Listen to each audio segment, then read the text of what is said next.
네, 오늘 새벽 박근혜 대통령과 오바마 대통령이 정상회담을 열고 최고의 시급성과 확고한 의지를 갖고 북핵 문제를 다루기로 합의했습니다. 한미 정상이 북핵 문제에 국한에서 별도로 공동성명을 낸 것은 처음이라서 관심이 쏠리고 있는데요. 김현욱 국립외교원 교수 그리고 워싱턴 특파원을 역임한 YTN 박성호 경제전문기자와 함께 자세한 내용 짚어보겠습니다. 어서 오십시오. 네, 안녕하세요. 네, 자, 박 대통령이 방미 일정을 마무리하고 귀국길에 올랐는데 일단 정상회담은 순조롭게 마무리됐다는 평가를 받고 있습니다. 가장 눈에 띄는 게 북핵에 관한 공동성명인데 어떤 내용이 주로 나왔습니까? 교수님 먼저. 예, 보통 어느 일정 특정 사안에 관련해서 이제 공동성명을 내는 건 상당히 이례적인 일이죠. 네. 어쨌든 이번에 내용을 보면 상당히 좀 북한의 도발 그리고 핵 실험이라든지 뭐 미사일 발사 이런 것에 대해서 한미 간의 억지력을 계속해서 유지하겠다. 네. 그래서 이제 안보 태세를 상당히 강조를 했고요. 그 다음에는 북한 비핵화 대화 관련해서 북한을 핵국가로 용인하지 않겠다. 하지만 그 북한이 진정성 있게 그 핵을 포기할 의사가 있으면은 거기에 대해서 밝은 미래를 보장하겠다. 이런 내용도 있었습니다. 네. 그리고 또 하나는 북한 인권 문제를 거론을 했습니다. 그래서 이런 한 3가지 정도를 이제 집어넣었었고, 네.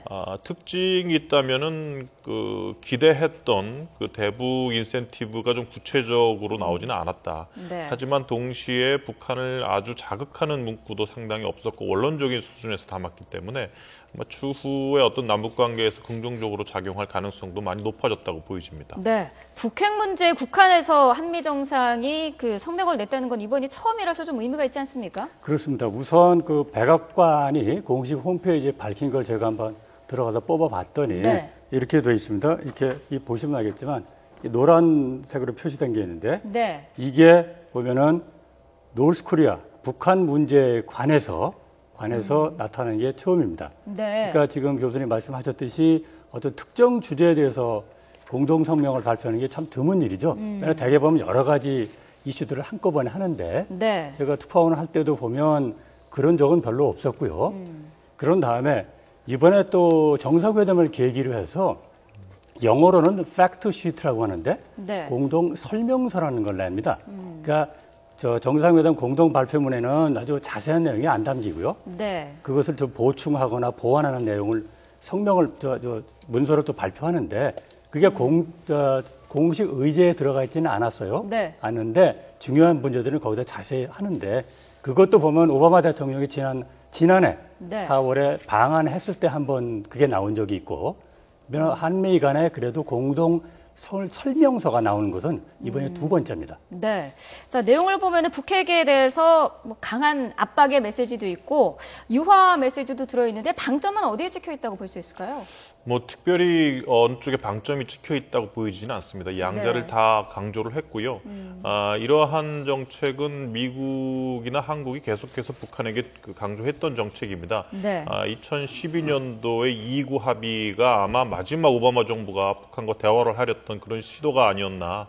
당시 2구 합의 이후에 한 달 반 정도 이후에 북한이 이제 장거리 미사일을 발사를 하면서 이제 미국 간에 상당히 대화를 향한 간극이 많이 벌어졌는데요. 네. 그 이후에 그 대화의 어떤 모멘텀을 상당히 상실하고 오바마 정부는 이제 북한에 대해서 북한이 계속해서 핵미사일을 개발을 한다면 계속해서 제재로 갈 수밖에 없다. 하지만 네. 대화의 문은 열려 있다. 이러한 원칙론적인 투트랙 입장을 계속해서 보여왔고 이번에 한미 정상회담에서도 아마 그런 기조가 계속해서 유지되는 것으로 보입니다. 근데 네. 이거를 보면 그러니까 북핵 문제는 한미 간에 항상 중요한 문제죠. 중요한 네. 문제인데 이번에 특별히 최우선의 과제로 하겠다 하는 것은 이런 측면도 있어 보여요. 그동안에 사실은 북핵 문제가 오바마 대통령이 네. 정상회담 끝나고 나서 공동 기자회견 박근혜 대통령하고 같이 했는데 네. 거기서 이란 얘기를 하면서 이런 얘기를 해요. 자기가 본인이 보기에는 북한은 아직도 핵을 포기하겠다. 이러한 마음이라든지 진정성이 없어 보인다. 이란하고 달라 보인다. 네. 그래서 북핵 문제가 사실 뒤로 좀 밀린 거 아니냐라는 말들이 많았고 오히려 한일 관계가 좀 좋아져서 중국을 견제했으면 좋겠다. 네. 라는 생각들이 많이 있었어요. 그래서 외교관들한테 제가 여러 번 들었는데 네. 그런데 이번에 가서 대통령께서 양자 정상회담을 통해서 북핵 문제를 좀 더 다시 앞으로 끌어냈다 하는 것은 의미가 있다고 하겠습니다. 네. 그동안 뭐 미국 내에서 사실 그 우리나라가 중국이 주도하는 AIIB에 가입을 하고 또 열병식에도 참석을 하면서 중국에 좀 치우친 것 아니냐, 중국 경사론이 좀 있었는데 이번에 이 한미 정상회담을 통해서 이 경사론이 좀 해소가 됐다고 보시나요? 예, 그게 아마 이번 정상회담의 큰 목적 중에 하나였을 겁니다. 네. 그 중국 경사론이라든지 아니면 그 한미 동맹이 균열이가 있다든지 그런 이상한 소문이 돌았는데 네. 뭐 추측건데 그런 소문의 근원지는 이제 아베 정부의 대미 공공 외교 비용이 상당히 늘면서 일본의 어떤 워싱턴 내의 어떤 로비의 결과라고는 보여지는데 네. 어쨌든 이러한 부분을 많이 해소하기 위해서 노력을 하셨어요. 그래서 네. 특징적인 걸 보면 일단 펜타곤 가서 예우를 상당히 잘 받으셨고 그리고 CSIS 연설과 우호의 밤 이런 네. 것은 그 기존의 이제 한미 정상회담을 통해서 그 정부 대 정부 간의 저 대화로 상당히 국한이 됐었는데 네. 일반인들 여론 주도층들 그런 그 트랙 2 차원의 그 분들과의 어떤 유대 관계를 또 강화를 함으로써 네. 이런 쓸데없는 그 중국 경서론 같은 얘기가 나오지 않도록 실질적인 그런 성과를 올렸다고 보여지고요. 네. 또 정상회담 끝나고 그 공동 기자회견을 하면서 그 한국 기자분 한 분이 요 질문을 하셨는데 오바마 대통령께서 직접 뭐 한미동맹은 뭐 균열이 없다. 네. 뭐 시진핑도 여기서 나의 음식을 같이 먹었다 이런 얘기를 하셨어요. 그래서 네. 뭐 한중 관계가 이제 한미 관계와 따로 가는 것이 아니다라는 걸 이제 오바마 대통령도 직접 얘기를 하셨죠. 네. 자, 경제 분야에도 뭐 성과가 많은 것으로 지금 나오고 있는데 우선 환태평양 경제 동반자 협정에 관해서 입장이 나왔고 뭐 공동 기자회견에서도 이와 관련된 언급이 나왔죠. 네, 그렇습니다. 네. 그러니까 우선 TPP라고 하죠. 지금 지난 5일에 타결이 됐습니다. 미국과 일본이 주도해서 네. 아시아 태평양 지역에 환태평양 지역 12개 나라를 경제권으로 하나 묶는 건 자유무역지대로 묶는 건데 네. 한국이 가입을 하겠다라는 뜻을 국내에서도 계속 피력해 오다가 대통령이 미국에서 아까 말씀하신 CSIS 그러니까 전략국제문제연구소라고 하는 네. 띵크탱크입니다. 연구기관인데 네. 거기서도 얘기하고 한미 재계협의회에서도 대통령께서 가입 의사를 얘기를 했어요. 공식적으로 얘기한 겁니다. 네. 이렇게 했고 거기에 대해서 아까 제가 말씀드린 공동 설명서에 미국 정부가 공식으로 환영한다라는 그 문구를 넣었습니다. 그게 정상회담의 정식 의제는 아니었습니다만은 어쨌든 미국 정부의 공식 입장이 그 웰컴스다. 그런 얘기가 있어요. 그래서 제가 보여드릴 거예요. 이게 지금 그 안에 들어가는 건데 이게 노란색으로 제가 표시해 놓은 거 있죠? 네. 그래서 여기 정확히 보면 나와 있습니다. 그러니까 미국은 한국의 TPP에 관한 관심에 대해서 환영한다. 그런 입장을 미국이 재확인한다. 이렇게 분명히 얘기를 했고 네. 미국과 한국은 그동안 TPP 관련해서 건설적인 논의를 해왔다. 이렇게 오바마 대통령이 거듭 밝혔습니다. 네. 사실 그 앞서서 말씀드린 중국이 주도하는 AIIB가 있고 TPP는 미국과 일본이 이 중국 견제의 어떤 그 수단으로 지금 그 핵심 전략이 될 가능성이 높다 이런 좀 분석이 있는데 지정학적인 어떤 그 TPP 의미가 있습니까? 예, 지금 미국의 어떤 글로벌 전략을 보면 그 어떤 경제적인 패권이라든지 미국 중심의 어떤 무역 질서를 계속해서 구축을 해 나가고 네. 그걸 중심으로 이제 미국이 어떤 글로벌한 미국이 2차 대전 이후에 쌓아왔던 어떤 국제 체제와 규범을 계속해서 이제 유지해 나가려는 그러한 노력이 보이는데요. 네. 유럽에서는 이제 TTIP, 그 아시아 지역에서는 이제 TPP 이런 식으로 계속해서 이제 미국 중심의 경제 질서를 계속해서 이제 강화시켜 나가려고 하는 것이죠. 어저께 그 기자회견 오늘 새벽이었나요? 기자회견 당시 오바마 대통령도 그 미국 내부 의회에서 이제 TPP 비준에서 반대가 상당히 심하니까 네. 여기에 대해서 이제 본인의 의견을 피력을 했는데 관세가 미국이 상당히 낮다. 일본이 관세가 상당히 높다. 이러한 상태에서 미국의 근로자들은 불리한 조건에서 일을 하지 않느냐. 네. 좀 더 동등한 조건에서 일을 하도록 하려는 것이 TPP의 근본 취지다. 이렇게 말씀을 하셨어요. 네. 그래서 그런 차원에서 아마 지금 미국과 중국 간의 어떤 체제적인 면에서의 어떤 경쟁 구도라고도 볼 수 있겠죠. 네. 중국은 중국 중심의 RCEP을 계속해서 이제 추진을 하고 있고 우리나라는 이미 가입국이 선언이 됐죠. 네. TPP까지 이제 가입을 하려고 하고 있는데 이런 중국이 이제 미국 중심의 어떤 체제에 도전을 하려고 하는 그러한 자국 중심의 체제를 계속 구축하려고 하는 상태에서 네. 얼마 전까지만 해도 우리가 미중 사이에서 어떻게 균형을 잡지 이런 고민이 많았는데 네. 그 북한 문제와 남북 관계를 해결하고 나서 상당히 주도적인 외교력으로 바뀌었다. 그러니까 RCEP도 가입하고 TPP도 가입하는 그러한 좀 더 자신 있는 외교력을 하고 있기 때문에 네. 아마 그런 그 미중 간의 어떤 경쟁 구도에서 우리가 좀 더 과거와는 다른 그러한 모양새를 좀 띠고 있지 않나 이렇게 시청자분을 보여집니다. 위해서 네. 약간 좀 용어 설명이 필요할 것 같습니다. 지금 RCEP이라고 하는 것은 중국 주도의 16개 국가를 묶는 자유무역 지대를 하다는 거예요. 네. 그게 우리말로 하면 영내 포괄적 경제 동반자 협정입니다.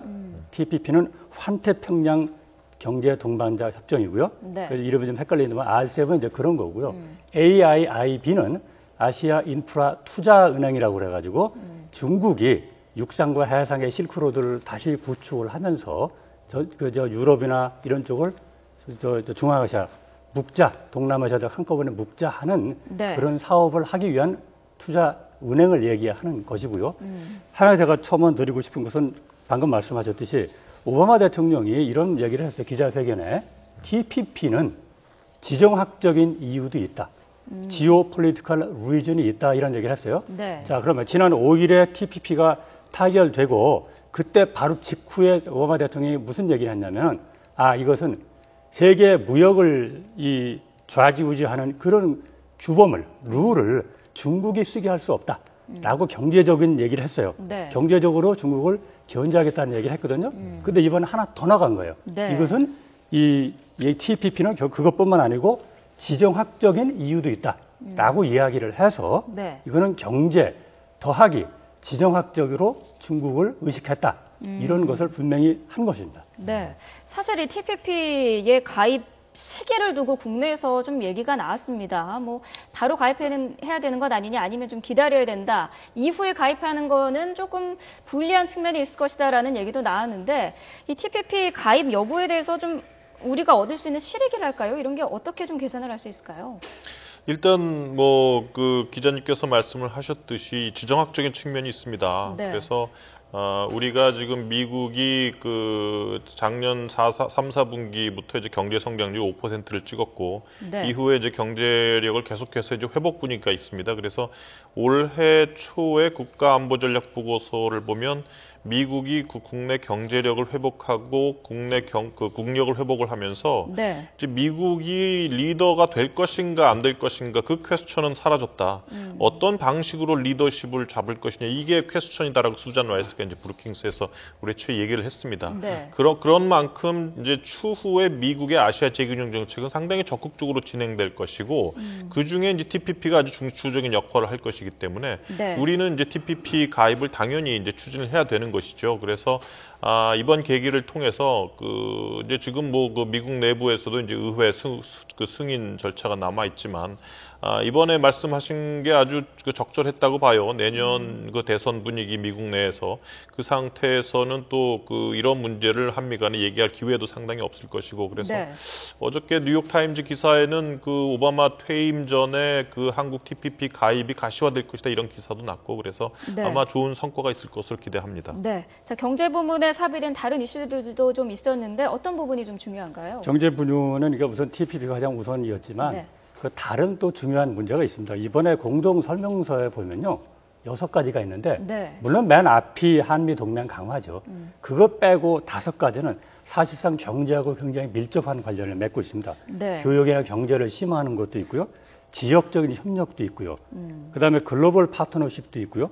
새로운 협력 분야. 이 새로운 협력 분야가 주로 경제하고 밀접한 관계인데 우주라든지 네. 우주 개발이라든지 기후 변화에 대해서 우리가 어떻게 하느냐 또는 감염병 같은 거 있잖아요. 이런 네. 걸 어떻게 하느냐. 이런 쪽에 대해서도 한국과 미국이 협력을 좀 돈독하게 특히 우주 분야는 내년에 한미 간에 2차 우주 관련 협의도 좀 하고 이렇게 하자고 그래서 경제 이외에도 또 경제 관련된 이슈를 긴밀하게 협의하는 모양새를 갖췄습니다. 네. 지난달 한중 회담이 있었고 뭐 미중 정상회담이 있었는데 이번에 한미 정상회담이 열리면서 한미중 이 3국의 연쇄 정상회담이 이뤄진 셈이 됐거든요. 네. 자, 이 세 나라가 북핵 문제 해결에 협력을 좀 공고히 할 수 있는 계기가 마련됐다고 보시나요?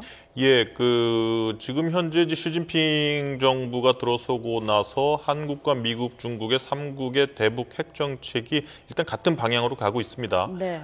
시진핑 정부도 이제 북한 핵 폐기, 비핵화를 이제 정책의 우선순위로 남겨놓고 있고, 과거에는 이제 비핵화 정책이 이제 상당히 우선순위에서 떨어졌었거든요. 네. 그래서 이제 같은 방향으로 가고 있는데 그럼에도 불구하고 이제 미세 조정해야 되는 그러한 부분들은 남아 있었어요.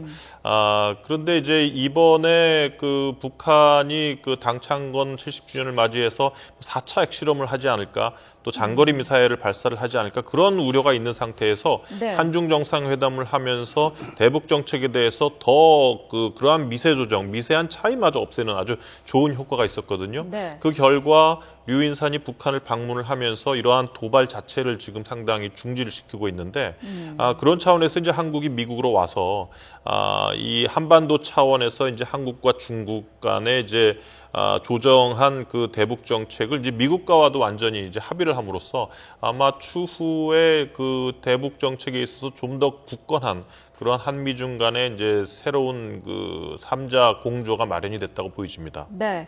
자, 이런 분위기를 타고 우리 주도의 한미중 이 3국 정상회담이 열리면 좋을 것이다라는 기대 섞인 지금 예상도 좀 나오고 있는데 박 기자는 워싱턴 특파원도 하셨지 않았습니까? 어떻게 전망이 할 수 있을까요? 지금 세 나라가 많이 나오죠. 한국, 미국, 중국도 있고 네. 한중일도 있고요. 네. 그래서 지금 이렇게 이름이 세 나라인데 이름이 왔다 갔다 하죠. 복잡한 것 같지만 지금 그거는 각자 계산이 굉장히 바빠요. 네. 사실은 미국 입장에서 볼 때는 우선 한중일만 보면은 박근혜 대통령이 일본 아베 총리와도 회담할 용의가 있다고 얘기했잖아요. 네. 물론 위안부 문제가 관건이죠. 그건 관건 전제로 깔고 있긴 하지만 한중일끼리 해서 또 역시 우리나라는 중국 경사론이라든지 네. 또 미국의 또 TPP 가입이라든지 이런 문제를 두고서 양쪽의 문제를 놓고 우리가 긴밀하게 해보겠다라는 뜻에서 한중일 정상회담의 그런 한 경제적인 측면이 있는 거고요. 네. 또 한미중도 보면 이게 육자회담의 틀이 있잖아요. 네. 육자회담의 틀이 있지만 지금 육자회담 안 열린 지가 몇 년 됐죠. 이거 가지고 쉽지 않으니 가장 핵심이 미국 입장에서는 중국이 좀 더 큰 역할을 해서 북한에 압박을 가해주면 좋겠는데 이게 잘 안 된다. 그러면 한국과 미국과 중국이 좀 더 협력해서 북핵 문제를 하나는 강력하게 대응도 하지만 하나는 대화를 풀어놓은 투트랙을 가서 협력을 좀 더 강화해 보겠다. 이런 생각이 있어서 한미중도 좀 모색을 하고 있는 것 같습니다. 네, 이번 한미 정상회담을 북한도 굉장히 관심 있게 지켜봤을 것 같은데요. 당장 다음 주에 이산가족 상봉도 예상이 돼 있고 양국 정상의 이 메시지를 보고 북한이 어떤 반응을 보일지도 궁금한데 한반도의 앞으로 정세는 어떻게 예상하십니까? 예, 이번에 북한 관련 공동 성명서를 보면은 일단 원칙론적인 입장을 강조를 했다고 봐요. 네. 물론 이제 특별히 북한에 대해서 대화를 이끌어내기 위한 어떤 미국이 그동안 주장해왔던 선제 조건을 낮춘다든지 하는 그런 특별한 이제 인센티브는 없었지만, 네. 그래도 이제 북한을 자극할 만한 그러한 제재라든지 추가 제재라든지 그러한 것도 언급이 되지 않았기 때문에 아마 지금 한반도 차원에서는 일단은 한미 관계는 이제 상수로 남아 있고, 그리고 이제 지금 이제 북중 관계가 상당히 복원이 되는 상황이지 않습니까? 네. 류인산이 북한을 가서 북한의 이제 도발을 자제를 시켰기 때문에 아마 지금 뭔가가 북중 간에 딜이 있었을 것이다. 대북에 대한 북한에 대한 어떤 경제 지원이라든지 그러한 중국의 약간의 태도 변화가 있었을 것이고, 네. 지금 남북한 간에도 순풍이 돌고 하기 때문에 지금 상황 속에서 한미 관계가 특별히 북한 정세나 남북 정세에 네거티브한 측면이 없다면 계속해서 남북 관계는 이제 긍정적으로 추진될 가능성이 높습니다. 이런 점은 있는 것 같아요. 이번 정상회담을 통해서 나온 걸로 보면 두 가지는 있어요. 네. 그러니까 북한이 핵을 개발한다든지 그런 자체가 그러니까 네. 미사일을 쏜다든지 핵실험을 한다든지 그런 건 당연히 유엔 결의 위반이고 네. 현재 핵 개발 자체도 상시 유엔 결의 위반이다. 네. 라는 접을 분명히 했다라는 것은 인식할 필요가 있다고 봅니다. 네, 알겠습니다. 자, 한미 정상회담 결과 분석해봤습니다. 두 분 말씀 감사합니다. 네.